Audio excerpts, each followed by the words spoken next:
साथियों, भगवान श्री कृष्ण की यह बात सच है कि आज तक कर्म फल से कोई नहीं बच पाया है। कर्म आपका दिखने में तो बुरा हो सकता है, परंतु अगर आपका उद्देश्य और आपकी नीयत सच्ची है तो फल भी आपको सच्चा और अच्छा ही मिलेगा। जिन कर्मों का फल वर्तमान में नहीं मिलता, उसे भोगने के लिए वह आत्मा नया शरीर धारण करती है और अपने नए जन्म में अपना फल भोगती है। इसे ही कहते हैं कर्म का फल। इसी कर्म सिद्धांत को एक कहानी के माध्यम से समझते हैं। मित्रों, बहुत समय पहले की बात है, एक राजा राज्य करता था। वह राजा एक दिन अपनी जन्मपत्री देख रहा था। देखते देखते उस राजा को ख्याल आया कि जिस समय मेरा जन्म हुआ होगा, उस समय कितने मनुष्यों का जन्म हुआ होगा, लेकिन वह सभी मेरी तरह राजा क्यों नहीं बने। राजा हर दिन हर समय इसी प्रश्न का उत्तर ढूंढने में लगा रहता था, लेकिन उन्हें इसका उत्तर नहीं मिल पाता है। अपने प्रश्न का उत्तर पाने के लिए राजा अपने राज्य में महान बुद्धिमान व्यक्तियों को बुलाते हैं। राज्य में सभी बुद्धिमान व्यक्ति एकत्रित होते हैं। वह सभी यह सोच रहे होते हैं कि राजा ने उन्हें यह क्यों बुलाया है।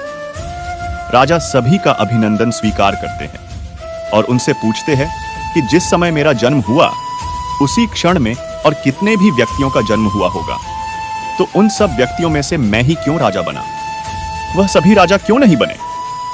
सभी महान बुद्धिमान इस प्रश्न के लिए गहन सोच विचार करने लगे। वह सभी गहन सोच विचार करने के बाद वह उनके प्रश्न का उत्तर न दे सके। राज्य में एक बुजुर्ग बुद्धिमान व्यक्ति भी बैठे हुए थे। वह कुछ देर बाद बोले कि इस प्रश्न का उत्तर तुम्हें एक महान साधु देंगे, जो कई वर्षों से एक घने वन में तपस्या कर रहे हैं। यह सुनकर राजा अगले दिन अपने सैनिकों के साथ उस जंगल की ओर निकल गया। कुछ दूर पहुंचते ही राजा को वहां एक छोटी सी कुटिया दिखाई दी। जब राजा उस कुटिया के पास पहुंचा तो उसने देखा कि एक साधु वहां बैठा आग के अंगारे खा रहा है। यह देखकर राजा चकित रह गया। राजा ने हिम्मत करके उनसे कहा कि हे साधु, मैं आपको प्रणाम करता हूं। मैं आपसे एक प्रश्न पूछना चाहता हूं कि मेरे जन्म वाले दिन कितने मनुष्यों का जन्म हुआ है? उन सभी में से मैं ही क्यों राजा बना? साधु यह प्रश्न सुनकर बोले कि हे राजन, मैं तुम्हारे इस प्रश्न का उत्तर नहीं दे सकता। कुछ आगे चलकर तुम्हें एक और साधु मिलेंगे, वही तुम्हें इसका उत्तर दे सकते हैं। यह सुनकर राजा दूसरे साधु की तलाश में आगे निकल गया। कुछ आगे चलते ही राजा को साधु दिखाई देता है और वह साधु मिट्टी खा रहा होता है। यह देखकर राजा हैरान रह जाता है। फिर उस वक्त राजा हिम्मत करके अपना प्रश्न साधु से पूछता है। फिर साधु क्रोधित होकर बोलता है कि तुम जल्दी यहां से चले जाओ, मेरे पास तुम्हारे इस प्रश्न का उत्तर नहीं है। परंतु वह साधु उसे एक बच्चे के बारे में बताता है और कहता है कि तुम उसके पास जाओ, तुम्हें अपने प्रश्न का उत्तर जरूर मिलेगा। तो राजा उस बच्चे की तलाश में आगे जाने लगता है। ढूंढते ढूंढते वह राजा एक गांव में जा पहुंचा। राजा को कुछ समय बाद वह बच्चा मिल गया। वह बहुत ही बीमार था।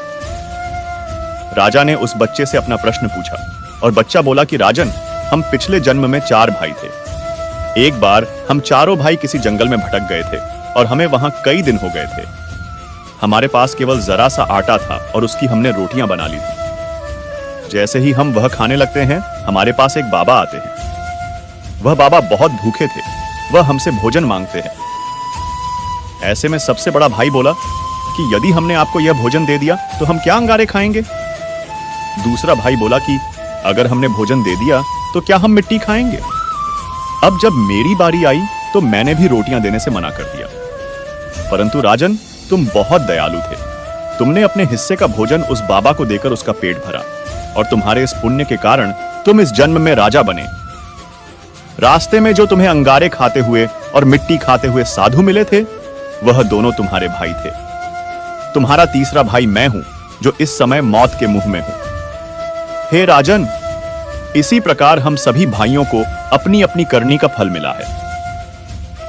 राजा को यह सुनकर अपने प्रश्न का उत्तर मिल जाता है। तो दोस्तों, अगर आप चैनल पर नए हो तो वीडियो को लाइक करें और कमेंट में जय श्री राधे कृष्णा जरूर लिखें।